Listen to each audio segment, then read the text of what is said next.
आप जैसे कुछ शिक्षक हैं जिन पे केस हो गया है ना, तो उसका अभी तक से स्टेटस क्या है? सर अभी तक वो केस ऑलरेडी 353 का मुकदमा है। 353 का बहुत सारे बच्चों पे 307 का मुकदमा है और वो लोग जो जेल में थे अभी भी जेल में हैं। तो ये बताइए, जिस समय एनटीपीसी को लेके ये वही छात्र थे जिन्होंने जो है रेल की पटरियों पर उतर गए, अपनी आवाज़ बुलंद करने के लिए सीधे सरकार से भिड़ गए, और जो बच्चे शिक्षकों के कहने पर या फिर अपने प्लान के तहत रेल की पटरियों पर उतरे और जो बच्चे जेल के अंदर गए वो अभी तक से बाहर नहीं आ पाए, क्या आप जैसे शिक्षक इसके लिए जिम्मेवार नहीं हैं? देखिए बहुत सारे लोग हमको शिक्षा माफिया कहते हैं। अच्छा, आपको लोग शिक्षा माफिया कहते हैं? ये लोग शिक्षा माफिया है। तो हमको लगता है कि अगर शिक्षा देना माफियागिरी है तो गांजा बेचना कौन सा काम है जी? कल से दारू बेचते हैं, हो सकता है वो कुछ अच्छा काम हो जाए। हम लोगों को तो बचपन से लोग यही सिखाते आ रहे हैं, हमारे संस्कारों में ये है कि सबसे उत्तम काम है शिक्षा देना। उसके बदले हम लोग 99 रुपया, 100 रुपया, 2 रुपया फीस करते हैं। शिक्षा माफिया तो वो लोग हैं जो कि हजारों करोड़ों का कारोबार कर रहे हैं, आप लोग तो फ्री में पढ़ा रहे हैं, तो शिक्षा माफिया का कोई सवाल पैदा नहीं होता। जो लोग कह रहे हैं वो कहें। देखिए अब अभी भी जो केस हुआ है उसमें भी हम बच्चों से मिले हैं, बच्चों से हमारी लगातार बात हो रही है। जो केस है वो वही फर्जी है। उसमें लिखा गया है कि बच्चों ने ऐसा कहा है कि हमको एसके झा सर ने, फलना सर ने, चिलना सर ने ये कहा कि तुम जो है रेलवे का प्याज और चक्का जाम करो। जब मैं उन लोगों से पूछा तो पता चला कि नहीं, हमने तो ऐसा कोई जवाब ही नहीं दिया, मैं तो वहाँ था ही नहीं। अच्छा।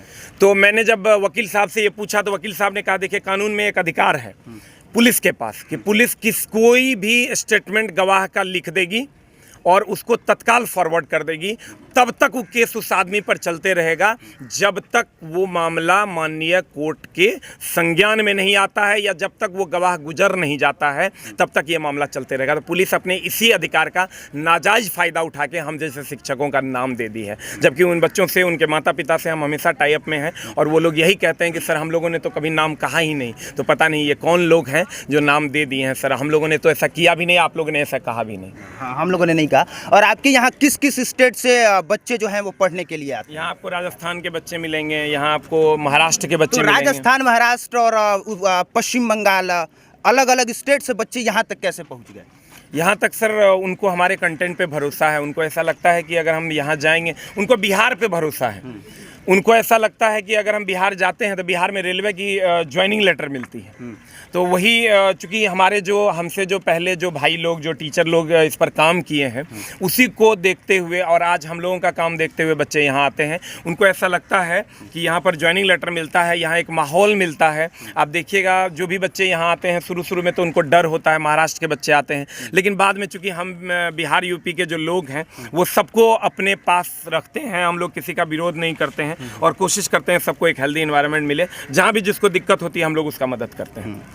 और बाकी जो आप यहाँ पटना के एनआईटी घाट से जो तस्वीरें देख रहे हैं, ये सरकार, ये बेरोजगारी, ये आज के सिस्टम, ये आज के प्रावधान, आज के कानून और जिस तरीके से सारा खेल रचाया जा रहा है, ये सबके गाल पे एक जोरदार तमाचा है।